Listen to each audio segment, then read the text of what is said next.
Last year, Jared Vanderbilt with my Minnesota Timberwolves was the second leader in the entire league across all positions for offensive rebounds. That's including big men. The only person in front of Jared Vanderbilt for last season who had more offensive rebounds was Steven Adams, an actual center. And Jared Vanderbilt and Steven Adams, I believe, were like almost 50 or 100 offensive rebounds in front of the next guy. And that's why I was really sad when we traded Jared Vanderbilt and the Rudy Gobert deal. And every day that passes, I'm more and more sad. Right now, Jared Vanderbilt's actually also shooting three pointers. He's a guy who never really shot three pointers for us. He would shoot the occasional one, but he's averaging one three pointer a game right now for the Jazz, which isn't anything crazy, but for Vanderbilt, it's huge. 4 and 5 star recruit, and he's shooting 41% on them. And that, again, very small sample size. He has attempted 29 threes, made 12 of them.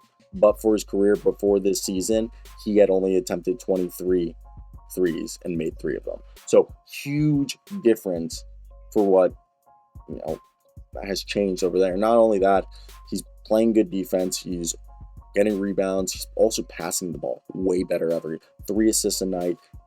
Rest was a 1 assist a game. Like, this guy's actually facilitating, and we're seeing the Jared Vanderbilt that we thought we would have saw when he went to college. And look, Jared's averaging 8 points, 8 rebounds, 3 assists, 1.5 steals, and 1.5 turnovers per 50 possessions this year, due to the fact that he only plays 25 minutes, but pace adjusted.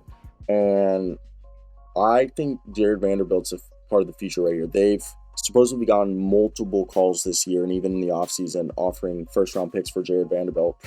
And Utah has denied every single trade for Jared Vanderbilt. They've said, we're not trading Jared Vanderbilt.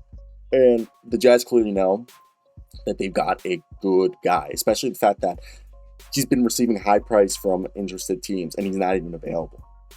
Now, what do we get right here?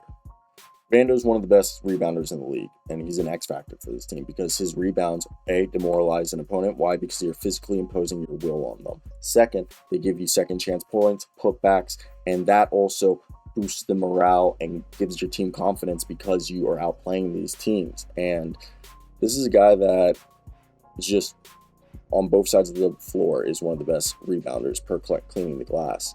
And Jared Vanderbilt's a play finisher. He's not going to be a guy who ever generates or creates his own shot or offense, but he's going to be a guy who finishes, on second chance opportunities, grabs the rebound, and does a great job of going up. Like, 75% of his field goal attempts are made without a single dribble, and he's holding onto the ball for fewer than 2 seconds 85% of the time. Shout out SLC Dunk for that information.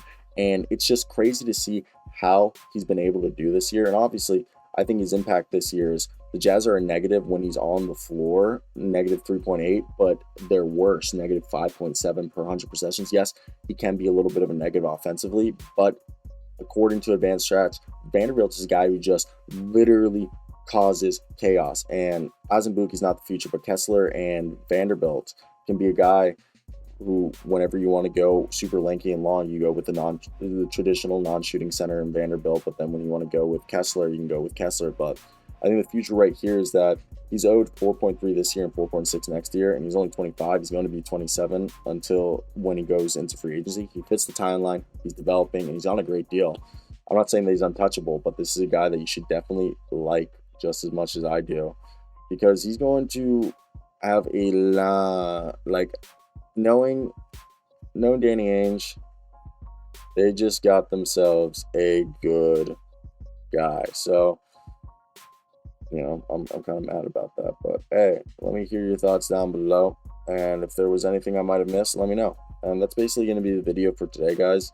I just think with a guy like Jared Vanderbilt, you just got to take advantage of him and develop him well, because he's going to be a guy that you hope you don't ever let out your door. And I know the Timberwolves are kicking themselves in the foot repeatedly. So I think that's just something that people aren't going to be realizing. And I want to hear your guys' thoughts down below if there was anything I might have missed. And if there was, let me know what that could have been. So I'm going to peace out, A-Town style. And yeah, goodbye, everybody. Have a good one. I gotta leave everyone behind and face the truth. I also just drove 16 hours from Kansas to Maryland to visit my folks for Hanukkah, and I would like to say I am tired. Am tired. Am tired. Okay, like it's not like it's a little no. Dog be tired, guys. Dog be tired. I'm out of here.